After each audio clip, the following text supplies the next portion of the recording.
Will President Donald Trump bomb Iran into oblivion? And will Israel join in the fight? Now, the rhetoric between America and Iran is escalating exponentially. President Donald Trump has given an ultimatum to stop developing nuclear, bombs. So here's the dilemma. Can you negotiate with a terrorist regime like Iran?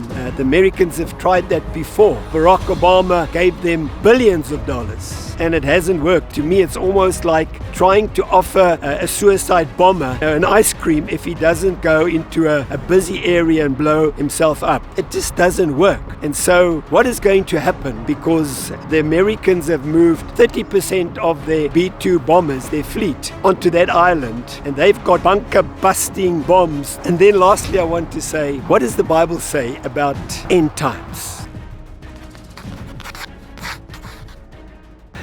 Well, good morning and welcome to Timeout this morning. My name is Jack Vint. I trust where you are that you're well, that you're safe, and that you've got a hot cup of coffee with you, at least on the Saturday morning. Thank you for joining me. Now, the question people are asking, perhaps you thought about this, is will President Donald Trump of America soon bomb Iran into oblivion? And will Israel join in the fight? And then you may ask, what about the people of Iran? And then lastly, I want to say, what does the Bible say about end times? So don't go away. Now, the rhetoric between America and Iran is escalating exponentially. And interesting things are happening. But you know, the Middle East has been a hot pot the last 2 years, more than ever before, with the war, Israel with Hamas and Hezbollah, and now into Syria and even Lebanon getting involved, and the Houthis attacking them. And of course, the Iran has been the axis of evil, as they've called it, supplying a lot of these arms to many of these terrorist organizations. And now it's their turn to face the music, as President Donald Trump has given them an ultimatum. He's given them a proposal to stop developing nuclear bombs because of the threat. And it's interesting to see what is happening. So is the American deployment in the area reaching critical mass? That's what I'm asking. Because, the Americans have moved 6 of their B-2 stealth bombers, which are scary aircraft, into the region on the island of Diego Garcia, which is part of, I think, the British Indian Ocean Territory. And they bringing in 2 more aircraft carriers closer. And so they're loading all their bases, like this American saying is.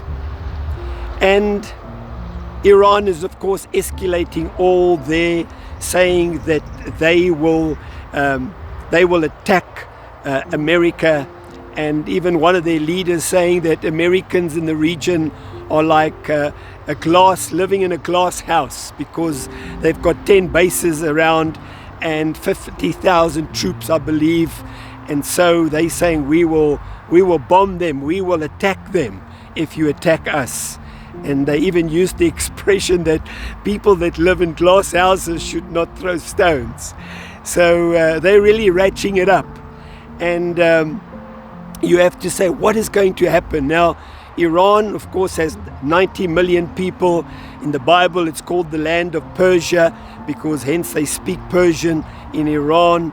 And their, supreme leader, Ali Khamenei, I think it is, has been ruling like a dictator over Iran for over 30 years. And, Iran's not a poor nation. They have gas, they have lots of oil, and yet they're experiencing poverty at the moment, and the economy is down. And the people are literally rioting, wanting to oppress or throw over this oppressive regime. But it's difficult because they reign through fear and terror. and they are not afraid to shoot their own people. And so here's the dilemma. Can you negotiate with a terrorist regime like Iran that is obsessed almost to a point of demonic hatred for Israel, and not far behind is America?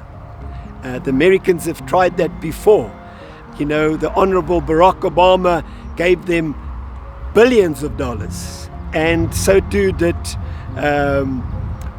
Joe Biden, and it hasn't worked. To me, it's almost like, you know, trying to offer a suicide bomber an ice cream if he doesn't go into a busy area and blow himself up. It just doesn't work. And so what is going to happen? You know, war is not a nice thing. It's a terrible thing. And even although you may be far from war listening to this, it has consequences that go all over the world. And so it's going to be interesting to see what is going to happen, because the Americans have moved 30% of their B-2 bombers, their fleet, onto that island, and they've got bunker busting bombs that can penetrate 60 meters into the ground and cause almost like mini earthquakes. And recently, just like the communists do in North Korea when they're under pressure, and even Putin, they have a show of all their arms, their tanks, and all their weapons to intimidate. So the Iranians have tried it. They've shown, their current tour. I think it was the head of the Revolutionary Guard who did a tour of the underground missile city. They have 4 of these, I think 1 in the middle of Iran, 2 in the north, and of course they didn't want to disclose this 4th one for obvious reasons, and they had a whole vehicle riding in seemingly hundreds of meters of area where there was bombs and drones and missiles, almost to say, we are ready for you. And I don't know if that's a good idea, because the Americans, it's not good to threaten them military-wise. And so it's going to be interesting to see what will happen. The Israelis already, I think on the 26th of October, after they were, had hundreds of missiles fired at them from Iran, took revenge on the 26th of 2024. And they destroyed most of Iran's capacity to air defenses. And nobody knows exactly what they bombed because they didn't tell.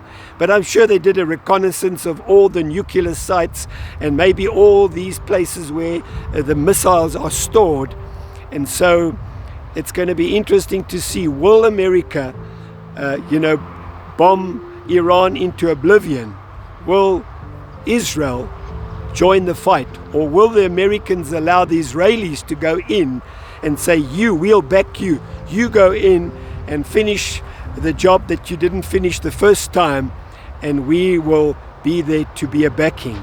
Nobody really knows, and none of these outcomes are actually exciting, because the people that are going to be affected could also be innocent people. There's also a great church following underground, obviously, in Iran. And so what does the Bible say about end times? And should you and I be concerned? Now 2 Timothy 3:1 says, in the last days there will be terrible times. I think the King James says perilous times. Times where it will not be interesting to live in. Are we in those perilous times or terrible times?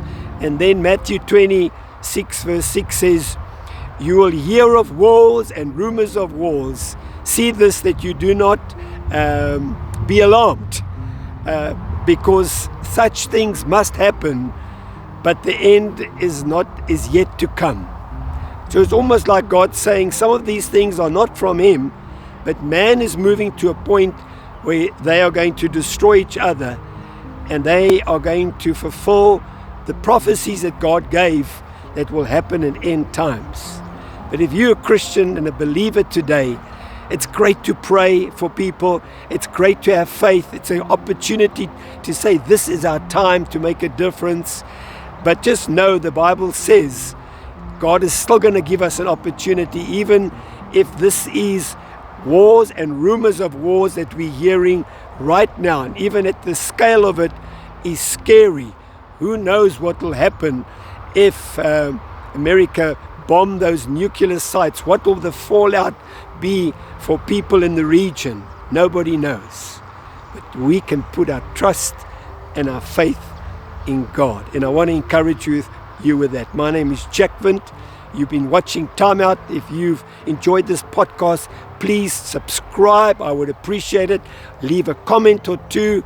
Otherwise, I'm going to catch you in the comments. God bless you.